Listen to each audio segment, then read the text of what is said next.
Jésus.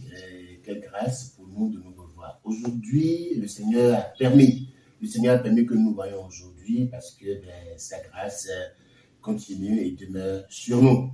Sans plus tarder, prions. Seigneur, nous voulons te rendre grâce. Nous voulons te rendre grâce pour cette opportunité que tu nous donnes. Nous voulons te la confier afin que rien de ce que nous ferons ici, Seigneur, ne glorifie quelqu'un parmi nous, mais que tout te glorifie. Fais-le pour ta propre gloire. Fais-le, Seigneur, pour la honte de Satan. Fais-le pour notre bien. Dans le nom puissant de notre Seigneur Jésus, nous avons prié. Amen. Alors, je suis content de savoir que ce jour est celui que le Seigneur a choisi pour nous parler. Et la saison passée, donc j'allais dire la vidéo passée, je parlais de où est ton cœur. Parce qu'en tant qu'enfant de Dieu, nous devons savoir que le trésor que nous avons, l'héritage que nous avons, c'est Christ. Et si notre cœur n'est pas sur notre héritage, alors nous allons promener des regards inquiets et puis finalement nous n'allons pas nous en sortir. Et j'avais promis que j'allais faire une autre communication pour aller un peu plus loin dans le même thème, dans le même sous-thème, j'allais dire. Alors aujourd'hui, j'aimerais lire la première lecture et puis vous décliner le thème. Merci. Alors, lisons dans Daniel 11, je lis le verset 32b. 32b dit, « Mais ceux du peuple qui connaîtront leur Dieu feront des exploits. » Ceux du peuple qui connaîtront leur Dieu feront des exploits. C'est très important de savoir que quand la Bible dit, et Jésus a dit, « Je connais mes brebis et elles me connaissent », c'est très important. Ce n'est pas dans un sens, c'est dans les deux sens. Jésus a dit, « Je connais mes brebis ». Mais qu'elles me connaissent est très capital. Parce que finalement, il y a des brebis qui ne connaissent pas le berger. Et il y en a, heureusement, qui connaissent le berger. Et je suis en train de remarquer avec vous que celles qui connaissent leur berger, c'est seulement celles qui feront des exploits. Gloire à Dieu, il est très important de le savoir. Donc, je connais mes brebis, ça c'est Jésus. J'ai payé le prix pour les sauver, d'accord, ça c'est Jésus. Nous ne sommes pas impliqués. Mais que nous fassions des exploits, il est très important que nous le connaissions lui. C'est pourquoi j'ai lu ce verset pour nous décliner le thème. Ceux qui connaissent leur Dieu feront des exploits. Il est très important, frère. Il est très important de connaître le Dieu à qui tu es venu. Si tu ne connais pas le Dieu à qui tu es venu, si tu ne le connais pas dans sa puissance, dans sa fidélité, dans son amour, dans sa richesse, mais je suis désolé, tu n'auras rien. Et c'est là où les enfants de Dieu que nous sommes, nous avons la difficulté. Nous ne cherchons pas à connaître notre Dieu. Nous sommes enfants de Dieu, mais nous ne cherchons pas à le connaître. Et du coup, nous promenons des regards inquiets. C'est comme nous sommes sous un arbre fruitier. Les fruits tombent, mais nous mourrons de faim, si vous voulez, entre guillemets. Donc, seulement ceux qui connaîtront leur Dieu feront des exploits. Et pour connaître ce Dieu, il faut du temps pour toi pour le connaître. Je vais rapidement rebondir sur un thème qui est employé dans l'Ancien Testament, qui est dans le Nouveau Testament clairement, mais dans l'Ancien Testament aussi. Je vais vous lire donc dans 1 Roi 19. Je vais rapidement lire dans 1 Roi 19. Venez avec moi. 1 Roi 19. Je vais lire le verset 18. 1 Roi 19, je vais lire le verset 18. Le verset 18 dit: mais je laisserai en Israël 7000 hommes, tous ceux qui n'ont point fléchi les genoux devant Baal et dont la bouche ne l'a point baisé. J'aimerais vous parler du thème le reste. Le reste. Dans le Nouveau Testament et dans les épîtres de Paul, nous lisons cette expression, au reste. Philippiens va dire, au reste, que tout ce qui est juste, que tout ce qui est honorable, que tout ce qui est digne de louange, que tout ce qui, etc., soit l'objet de vos pensées. Au reste. C'est le reste là qui est important pour moi. Le reste, en fait, c'est ceux qui connaissent l'Éternel. Dans l'Ancien Testament, dans un roi, nous venons de lire que le reste, c'est au fait des gens qui n'ont pas fléchi les genoux devant Baal et qui ne l'ont pas adoré. Donc, j'aimerais que tu comprennes que dans un sens plus large, le reste dont parle la Bible, c'est ce groupe, ce petit groupe, malheureusement, des enfants de Dieu qui connaissent leur Dieu, jusqu'à choisir ne pas fléchir les genoux devant des idoles. Oui. Et il est important de comprendre que le reste, c'est ce que le Seigneur, c'est là où le Seigneur veut que nous soyons. Le Seigneur veut que nous soyons dans le groupe du reste. De ceux qui connaissent leur Dieu pour ne pas fléchir les genoux devant une idole. Premièrement. Deuxièmement, de ceux qui connaissent la puissance de leur Dieu pour ne pas aller chercher d'autres dieux ailleurs.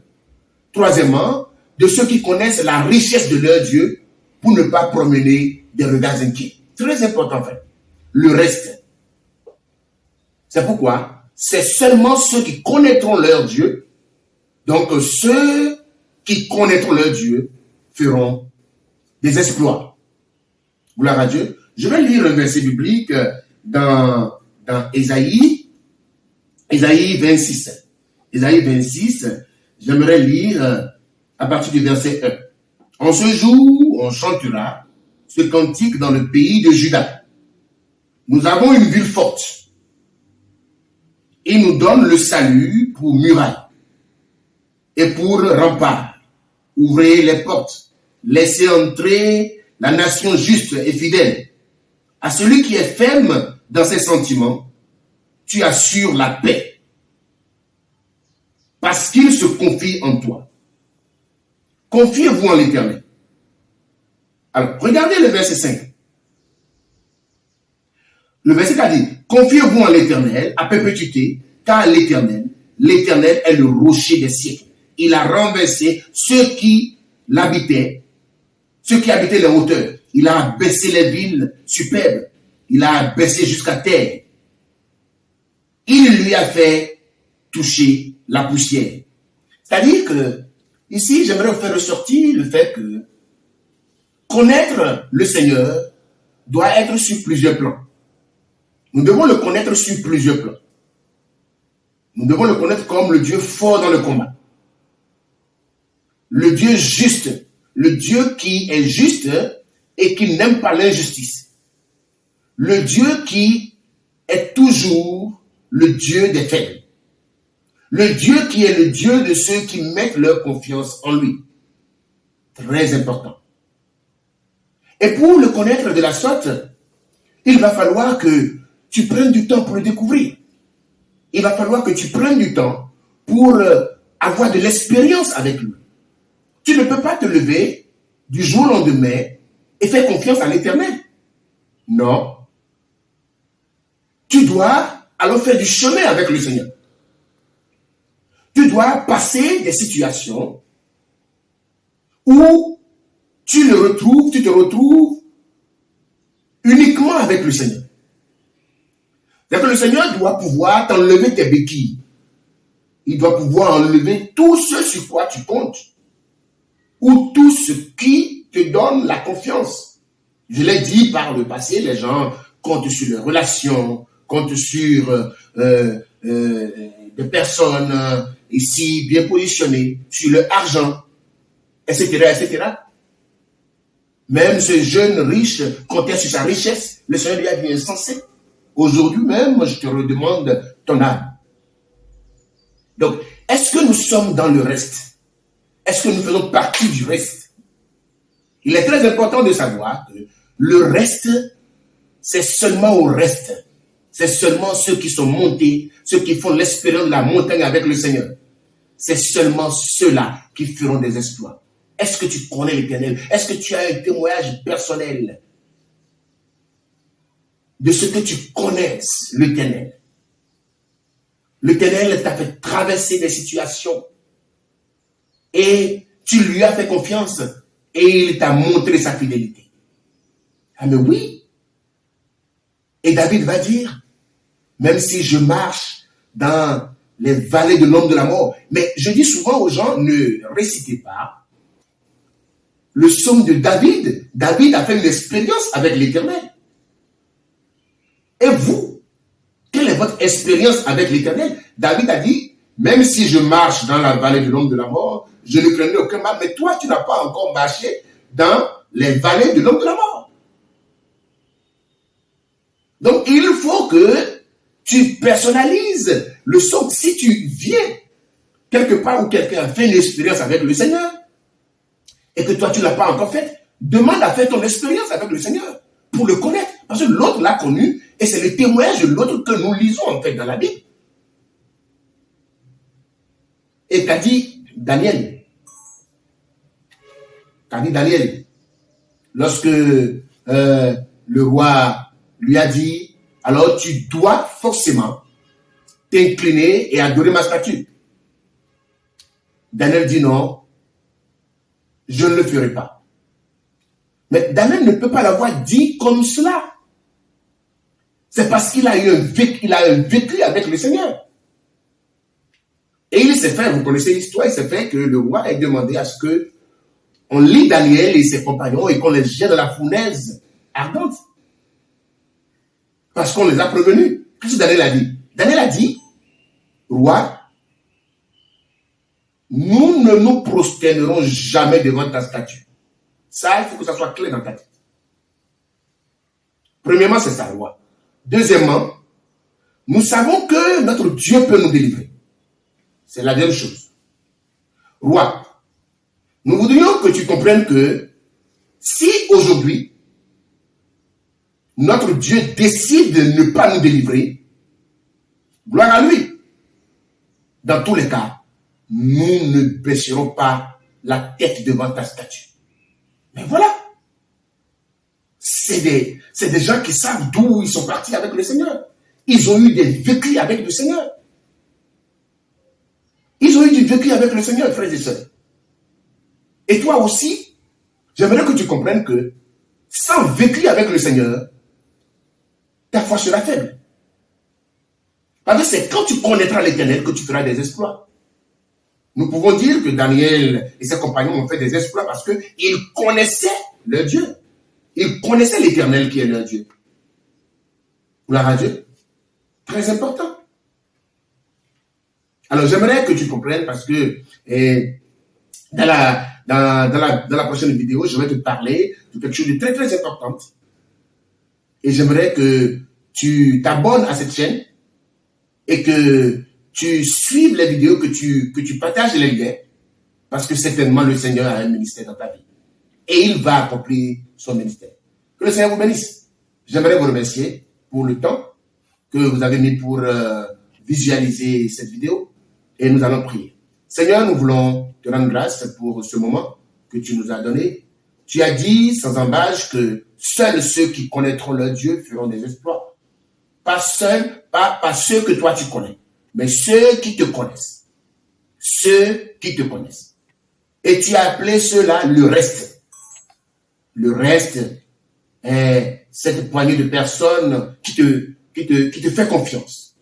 parce qu'ils ont du vécu avec toi. Ils ont fait du chemin avec toi. Seigneur, nous prions, afin que ta grâce, Seigneur, continue de nous faire du bien. Donne-nous aussi, Seigneur, de voir que les épreuves que nous allons traverser, ce ne sera pas notre fin, mais c'est parce que nous devons avoir du vécu avec toi. Nous devons avoir de l'expérience avec toi. Nous devons avoir des témoignages avec toi. Cela nous forge afin que nous puissions confronter encore avec toi toujours des épreuves plus grandes. Tu es toujours avec nous et tu ne nous laisses jamais. Tu ne nous laisseras jamais. Que ton nom soit béni. J'aimerais prier pour vous tous qui avez regardé cette vidéo. Le Seigneur vous amène loin. Ne perdez pas confiance et laissez le Seigneur vous tracer votre chemin. Que le Seigneur vous bénisse.